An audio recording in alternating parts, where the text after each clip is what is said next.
Taste the Daily. புத்தாண்டையொட்டி தமிழகம் முழுவதும் போலீசார் தீவிர வாகன சோதனையில் ஈடுபட்டனர்.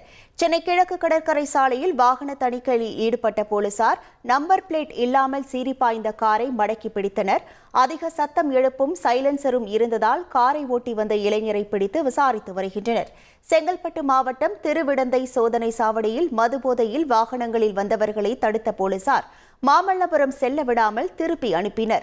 விடுதிகளில் தங்குவதற்கான பதிவு ரசீது உள்ளவர்களை மட்டுமே அனுமதித்தனர். மேட்டுப்பாளையத்திலிருந்து கோத்தகிரி வழியாக உதகை செல்லும் சாலையில் உள்ளூர் வாகனங்களை மட்டுமே போலீசார் அனுமதித்தனர்.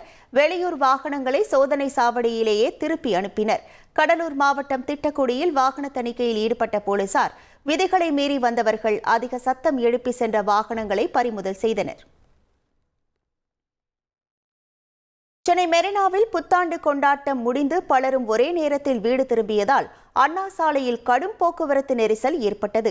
பல இடங்களில் வாகனங்கள் மெதுவாக ஊர்ந்து சென்றன. இதனிடையே மெரினா சாலையில் பொதுமக்களுடன் இணைந்து சென்னை மாநகர போலீசார் கேக் வெட்டி புத்தாண்டை கொண்டாடினர்.